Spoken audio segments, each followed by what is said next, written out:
Assalamualaikum warahmatullahi wabarakatuh. Perkenalkan, nama saya Elma Trifayona, NIM 1904254.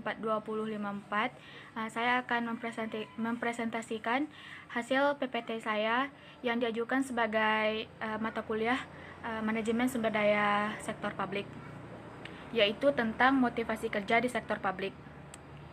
Yang pertama yaitu motivasi kerja. Pengertian motivasi kerja. Motivasi merupakan konsep teoritis yang menjelaskan perilaku orang. Motivasi berkaitan dengan kekuatan dan arah perilaku serta faktor yang mempengaruhi untuk berperilaku dengan cara tertentu.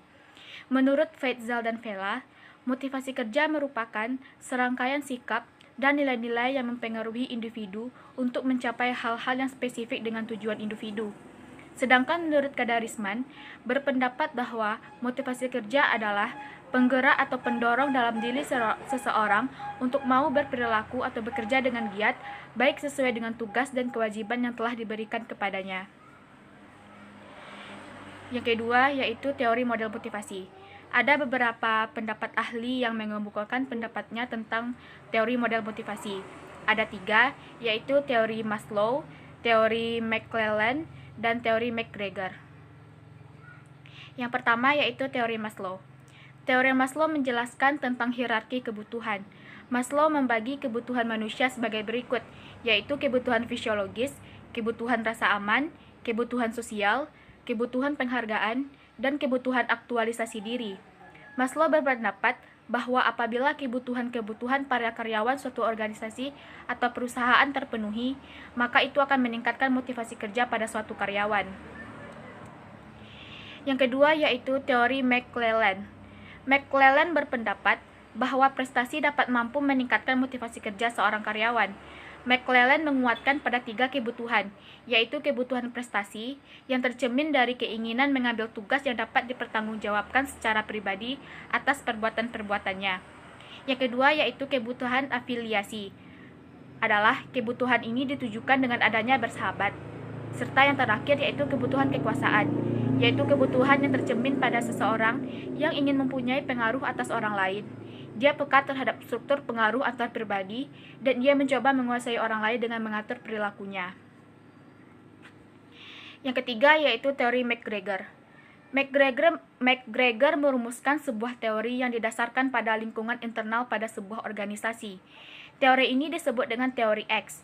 Adapun anggapan yang mendasari teori X ini adalah rata-rata para pekerja itu malas. Mereka lebih memilih untuk menghindari pekerjaan. Karena pada dasarnya tidak suka bekerja, maka harus dipaksa dan dikendalikan, diperlakukan dengan hukuman dan diarahkan untuk pencapaian tujuan organisasi. Maka dari permasalahan itulah timbul motivasi kerja untuk meningkatkan kinerja karyawan tersebut. Materi selanjutnya yaitu faktor-faktor motivasi. Ada beberapa faktor yang dapat menumbuhkan motivasi para karyawan pada suatu organisasi. Dibagi menjadi 6, yaitu yang pertama kepemimpinan, yang kedua komunikasi, ketiga kebutuhan, keempat pelatihan, yang kelima kompensasi, yang keenam prestasi. Baiklah, yang pertama yaitu disebabkan karena faktor kepemimpinan. Kepemimpinan merupakan kemampuan seseorang untuk mempengaruhi orang lain yang berbeda untuk mencapai tujuan yang sama. Dalam mencapai tujuan, pemimpin dapat menguasai dan mempengaruhi serta memotivasi orang lain. Oleh karena itu, kemampuan memimpin dalam memotivasi bawahan tergantung kepada jiwa kepemimpinannya. Artinya, tergantung kepada sikap dan penampilan dalam pemimpin berlandaskan pada pokok-pokok kepemimpinan. Yang kedua yaitu faktor komunikasi. Komunikasi yang lancar akan membangun motivasi yang baik terhadap karyawan karena tumbuhnya saling percaya, saling menghormati, dan saling menghargai menjadi budaya organisasi yang akan membangun semangat bekerja dalam organisasi tersebut. Komunikasi dapat dilakukan melalui berbagai cara, yaitu diskusi, bertukar pikiran, dan lain sebagainya. Selanjutnya yaitu faktor kebutuhan. Dengan terpenuhnya kebutuhan pekerja pada sebuah organisasi atau perusahaan, seperti kebutuhan dasar atau ekonomi, kebutuhan rasa aman atau psikologis, dan kebutuhan sosial, maka hal tersebut akan meningkatkan motivasi kerja seorang karyawan pada sebuah organisasi atau perusahaan. Selanjutnya yaitu faktor pelatihan. mencakup pelatihan dan pengembangan serta kebijakan manajemen dan mengembangkan karyawan.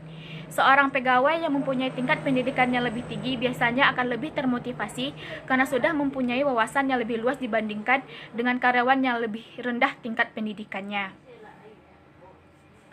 Yang kelima yaitu ada faktor kompensasi. Kompensasi mencakup upah, gaji, ataupun imbalan. Kompensasi menjadi faktor yang sangat ampuh dalam memotivasi pekerja agar dapat bekerja dengan lebih baik lagi. Yang keenam yaitu ada faktor prestasi.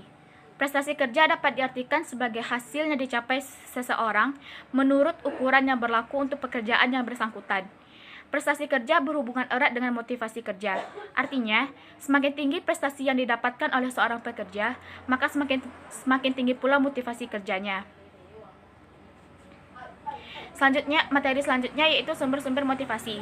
Sumber-sumber motivasi dapat dibagi menjadi dua macam. Yang pertama motivasi intrinsik dan yang kedua motivasi ekstrinsik. Baiklah, yang pertama yaitu motivasi intrinsik. Motivasi intrinsik merupakan motivasi yang berasal dari perasaan puas dalam melaksanakan pekerjaan itu sendiri. Ia merupakan bagian langsung dari kandungan kerja. Menurut Siagian, motivasi intrinsik yaitu motivasi yang berasal dari dalam diri individu tersebut. Selanjutnya yaitu motivasi ekstrinsik. Motivasi ekstrinsik merupakan motivasi yang berada di luar diri individu. Motivasi ini ada kaitannya dengan imbalan yang diterima seseorang sesudah melakukan pekerjaan. Imbalan ini dapat berupa promosi, hubungan pribadi, gaji, upah, serta tunjangan. Materi selanjutnya yaitu hubungan motivasi dengan kinerja karyawan. Hubungan antara motivasi dan kinerja karyawan yaitu kinerja dapat diselesaikan dengan baik jika adanya motivasi. Para karyawan mampu melakukan pekerjaan dan ingin mencapai hasil maksimal dalam pekerjaannya.